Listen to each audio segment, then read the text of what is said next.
আসসালামু আলাইকুম রহমতুল্লাহি ওয়া বারাকাতু। কেমন আছেন আপনারা? আশা করি সবাই ভালো আছেন।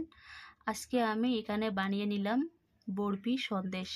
তো বরফি সন্দেশটা দেখতে পাচ্ছেন কত সুন্দর হয়েছে, আর এই ডিজাইনটা কিন্তু দারুণ লাগছে। তো বরফি সন্দেশটা আমি কিভাবে বানিয়ে নিলাম, কি উপকরণ দিয়ে বানিয়ে নিলাম, আমার ভিডিওটা শেষ অবধি দেখবেন। আর ভালো লাগলে লাইক শেয়ার করে দিবেন। তো চলো এখন বানা শুরু করে দেই, যে কি উপকরণ আর কিভাবে আমি বরফিটা বানিয়ে নিলাম তার রেসিপি আজকে আমি আপনাদের কাছে শেয়ার করব। ভিডিওটা শেষ অবধি দেখবেন। তো তার জন্য আমি এখানে ছানা নিয়ে নিয়েছি, আর ছানাটা কিন্তু আমি এখানে ফাটিয়ে নিয়েছি খুব ভালোভাবে। দেখুন, ফ্রিজে ছিল, একটু জমট বেঁধে গেছে। কড়াই বসিয়ে দিলাম, এখন কড়াইয়ের মধ্যে দিয়ে দিব স্বাদ মতো চিনি, একটু দিয়ে দিলাম এলাচ পাউডার। পরিমাণটা কিন্তু আপনারা কম বেশি করে দিতে পারেন। চিনির থেকে দেখতে পাচ্ছেন অনেকটা পানি ছেড়ে দিয়েছে।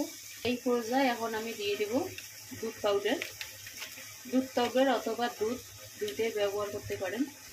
মিলিয়ে নিব ভালোভাবে। হয়ে গেছে, এখন নামিয়ে নিব।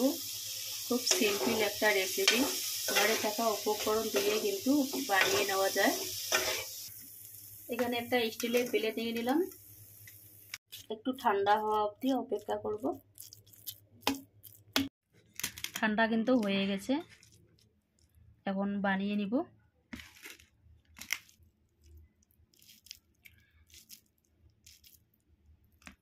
এখন আমি বরফিগুলো বানিয়ে নিব। বরফি অথবা সন্দেশ যে কোনো একটা বলতেই পারেন। এখানে কিন্তু বরফি সন্দেশগুলো সবগুলো বানিয়ে নিলাম আমি, দেখতে পাচ্ছেন। একটু উপর দিয়ে একটু করে আমি কালার লাগিয়ে নিচ্ছি, আপনারা চাইলে কিন্তু বাদ দিতে পারেন।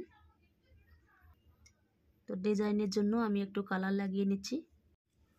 তো দেখতে পাচ্ছেন কালারটা আমি লাগিয়ে নিলাম। এখানে ফুড কালার দিয়ে দিলাম আমি, আর উপর দিয়ে একটু আমি পেস্তা বাদাম দিয়ে দিলাম। তো গাইস, সন্দেশ বরফিটা আমি বানিয়ে নিলাম। এখানে দেখতে পাচ্ছেন একদম রেডি হয়ে গেছে। আর এই রেসিপিটা আপনাদের কি রকম লাগছে আপনারা কমেন্টে কিন্তু অবশ্যই বলে দিবেন। আর একটা বরফি আমি ভেঙে আপনাদেরকে দেখাচ্ছি। দেখতে পাচ্ছেন কতটা জুসি হয়েছে বরফিটা ভেতর থেকে। দেখুন, খেতে কিন্তু দারুণ লাগছিল। তো ভিডিওটা কি রকম লাগলো কমেন্টে বলে দিবেন। তো আবারও দেখা হবে নেক্সট ভিডিওতে। এখনকার মতে খোদা হাফেজ।